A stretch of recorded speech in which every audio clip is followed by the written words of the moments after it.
Carbohydrate कितने type का होता है?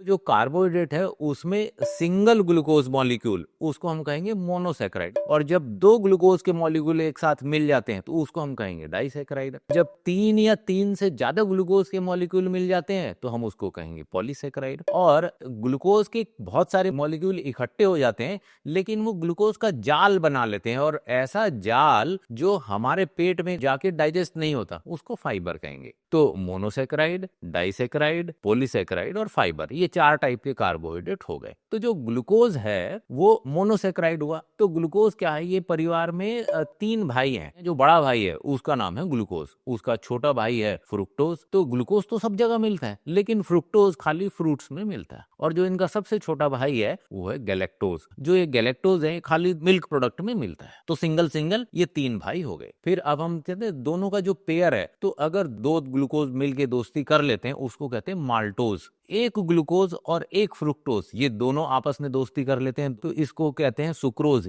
तो ये वाला सुक्रोज जो शुगर है, जिसको हम शुगर के नाम से पहचानते हैं, ये ग्लूकोज और फ्रुक्टोज इन दोनों का कॉम्बिनेशन है। और जो तीसरा है वो है ग्लूकोज प्लस गैलेक्टोज, इसको कहते हैं लैक्टोज। ये हो गया मिल्क शुगर। तो ये हमारे हो गए डाइसैकेराइड। फिर आ गया पॉलीसैकेराइड। तो एक सिंगल ग्लूकोज हो गया, दो ग्लूकोज माल्टोज हो गया, तीन या तीन से ज्यादा ग्लूकोज एक साथ मिल जाएं तो उसको माल्टोडेक्स्ट्रिन कहते हैं। और इसके और भी कई रूप हो सकते हैं, जैसे कि साबूदाना जिसको टैपियोका स्टार्च कहते हैं, या और भी कोई स्टार्च ले लें जैसे कॉर्न स्टार्च जो चाइनीज फूड वगैरह प्रोडक्ट में डलता है, ये आते हैं पॉलीसैकेराइड में। और चौथा आ गया हमारा फाइबर। तो फाइबर जैसे अभी आपने गोंद वाला वीडियो देखा होगा, तो गोंद जैसे कार्बोहाइड्रेट है लेकिन वो डाइजेस्ट नहीं होता, वो कार्बोहाइड्रेट ग्लूकोज का जाल है, तो वो फाइबर की कैटेगरी में आता है। जैसे इसबगोल आप जानते हैं, वो भी फाइबर की कैटेगरी में आएगा। गेहूं का जो चोकर है वो फाइबर है, वो भी कार्बोहाइड्रेट की कैटेगरी में आता है लेकिन फाइबर की कैटेगरी में। तो इस तरीके से हमने देखा कि जो कार्बोहाइड्रेट है ये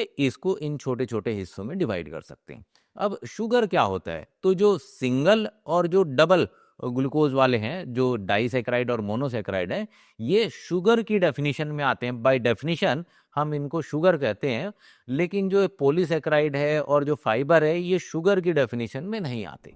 अब ये बड़ी स्ट्रेंज बात है कि जैसे मैं एग्जांपल लूं माल्टोडेक्स्ट्रिन का, तो माल्टोडेक्स्ट्रिन तीन या चार ग्लूकोज अगर इकट्ठे हो जाए तो शुगर की डेफिनेशन से बाहर हो जाते हैं।